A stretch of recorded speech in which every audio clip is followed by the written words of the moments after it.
Alright, I just entered in another high rarity draft. I actually don't recognize a lot of these cards. Like, I don't think I've ever seen this card in my life.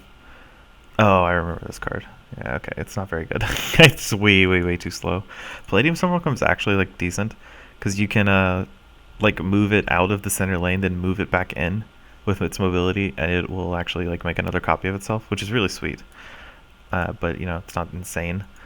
Rageborn Helion's really, really strong if you can, build an aggressive deck around it.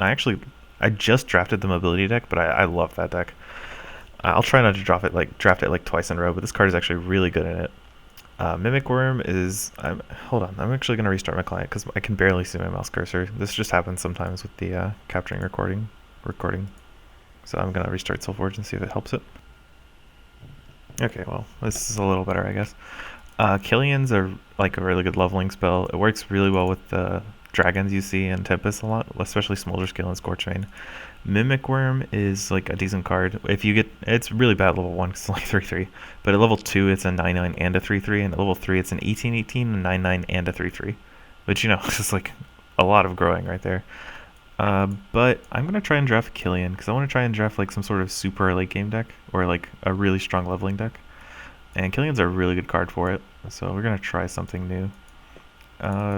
Just grab. I've wanted to draft Forge Guardian Omega for so long. It's just like impossible for this stupid card to actually ever activate.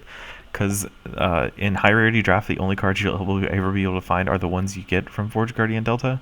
So it's just you get Alpha, Beta, and Gamma when you play. It's soulbinded to you when you have this card, and you have to have them all in play when you play Delta in order to get Forge Guardian Omega in your discard pile. So it's like, kind of difficult to do. That leaves us with like Scrapforge Titan, and we're not taking Berserk by Mage because we don't have the colors for it. I don't think War Tinker's very good. The only robots like Scrapforge Titan and Orion Scavenger. So I'm gonna take Scrapforge Titan because it works really well with Killian, and then take. I don't like Leyline Demon or Om Nom Nom. I'd like to be in Tempest because their leveling curve's a lot better. So I'll just take War Merchant. And then I think actually Utera's a lot better leveling than Necrium is, because you can get like the Verdant charges and stuff like that. I don't think Big Bro Bartek's actually a good card because it's consistent, so you always have to draw it. It never gets any better. Like it gets +1/+1 each time you play it, which is not great. So I'd rather take like Nexus or like anything over it. As far as we've got here, we've got a Ridgeback, which is a card I really like. I don't think it's great in Alolan because you have to, deal damage to them. Dozer's decent, not great. Synapses Oracle is not amazing. Aegis Knight, we've already just played it last draft. It was not very good. Like there's like nothing with armor. Solstice Traveler's really strong if you can grow wide. But only works when you gain a rank. I think Uterodon Ridgeback's the best card in the deck. I could try to draft Steel Scale Dragon, but I only have War Merchant for defenders, so it's not really worth it. And then we play. I'm going to try the Aramine Squadrons out. Aramine Squadron can only fetch itself, so I can have like a lot of 10/10s if I try and do that white. And then maybe play. I have a decision to pick a Frostwall Tracker or like Scavenger here. So maybe I just draft Frostwall Tracker and try to like grab Lifeblood Drives afterwards. Yeah, and Patriarch. Yeah, Patriarch's a nice one. Aetherphage or Airmine Squadron. I think I'm getting a lot of Airmine Squadrons. The Aetherphage is pretty good at taking like Battle Brand or Ortec explosives out of your deck, so I like that card a lot. Scatterspore Island's really good for filling up the board to help with Ridgeback. Leaf Camper Generator is actually also really good at that, sort of, because you can activate it to replace it into a 7/7 at rank 1, then an 11/11 at rank 1, which is quite strong. And when it hits rank 3, it starts putting other Leaf Camper Generators in the spaces next to it, so it like can grow across your board. I might actually just take Gauntlets here, because it's really strong with the Scrapforge Titan, and Soulgrim is a really strong force to be reckoned with, especially with Killian I have. So I'm just going to take the Gauntlets. Tuscan Sporelord's a card I really like. I mean, I really like Forge Guardian Delta too, but I don't think that dream is going to be lived. So I'm just going to take the Sporelord, and I think the only plant I've seen it would be the fun guy that actually gets, attached to it. So that might not actually be the pick, but I'm going to make it the pick because I really like that card. Snowdrift Alpha or Verdant Charge? Snowdrift Alpha is like insane, right? I think it just has to be Snowdrift Alpha. Yeah, I get 2 Snowdrift Alphas, then grab all the Verdant Charges as I see them. Get the Experience Age so I can grow a little wider. Echo Wisp is good at filling up the board, but it doesn't scale that well. Iron Maiden is really, really strong at rank 3, especially when I have Achillean. And it's consistent, so I'll always be able to draw it.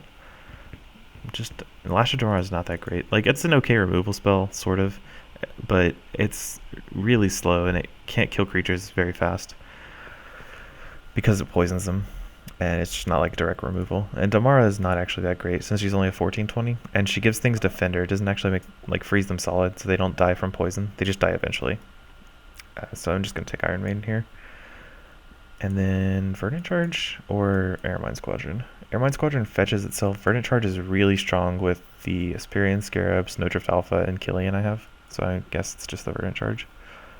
Then I can grab another Patriarch. Patriarch works with the Spore Lords and the bad robots I have right here. Otherwise, what am I taking? I could take War Merchant just to have it. Scrapforge Titan. I don't think I want a second one just because one's really all you need. And taking into a tarot card helps my Scarab out. And I can probably draft a couple cards to work with Patriarch. Like maybe Anvilon Arbiter works. So does War Machine. War Machine has Overload and makes my creatures big, so that's probably the pick. Don't think I have enough to work with the other card there. Could take another Killian, which would be sweet. Wagu's like unplayable. Krogius, even though I have one Killian, it's just really, really bad at ranks 1 and 2. I can't really... Like, the good thing about Scrapforge Titan is that it's so good at rank 2, because it's a 5/10. That's really difficult to break down, and it has 5 armor, so it worked with gauntlets. Krogius is just like an 015 at rank 2, which is not very big. It's really big at rank 3. It's a 40/40 breakthrough. But that's not much better than Iron Maiden, which is a 30/30 consistent breakthrough. Then whenever it deals damage, whenever it gets dealt damage, it deals that much damage back to them. So I could either take Behemoth because it's an insane card, or I could take Killian because it works really well with the cards like Scrapforge Titan, Iron Maiden, Verdant Charge, and Gauntlets. Those are like cards that are really strong to level, so I'm just going to take Killian. I think Epic Hawk's actually pretty good too, but it wasn't really worth discussing in that pile. Gem Hider Ravager is a 5/6, 9/10, 15/16, I believe, which is decently sized. I don't want a Big Bad Bartok. I don't want Anvilon Arbiter. Don't really want Scavenger. I think I should take that Ravager. Asperian Sage, that's like one of my favorite cards. Yeah, it fills up the lanes, works with Patriarch, levels my cards. This is like everything I want to be doing. Surprised this is the first time I've seen that card because it's really good in my deck. Deep Branch Ancient. Malice Hermit's fine. It's really, really big. Acts as a removal spell.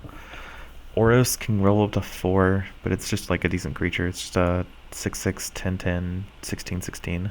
Then it is like infinitely huge at rank 3. So maybe I draft just the Hermit. I could play another Snowdrift Alpha, or I could draft another Tusken Sporelord. I don't think I want the Tusken because I just realized there are like no plants in this format other than Tusken Sporelord himself. So his ability is not actually that useful. Because all you can copy are Fun Guy, which is like a decent card, but you actually have to draw the Fun Guy first. But I could take just another Snowdrift Alpha, because I already have 2 Verdant Charges, and having more Snowdrift Alphas I think is way better. And then I can take my second Metamind, and I will do so. I could take another Nexus Gunner, or I could take an Avalon Arbiter. I think Nexus Gunner is a 5/5, 10/10, right? I think Nexus Gunner is better, just because it has better stats. And then replace target plant you control with a 7/7 Tree Folk. Since I only have 1 plant in my deck and it's already a 6/6, that's probably not the pick. Yeah, this deck is weird. I'm not even sure what to think about it, honestly. Like, it just dawned on me when I took that first Asperian Sage that I just didn't see any Asperian Sages the entire draft. And I just, like, as soon as I saw that card, I'm like, wow, this is actually the best card in this color, in this faction combination. Like, I should probably have seen some of those by now. But yeah, it's fine. I have three Snowdrift Alphas, 3 Patriarchs, and 2 Verdant Charges. That's like a lot of board control with the Ridgeback. I can grow really big, really fast. So maybe we just go with that plan. Oh, I'll see y'all for round 1.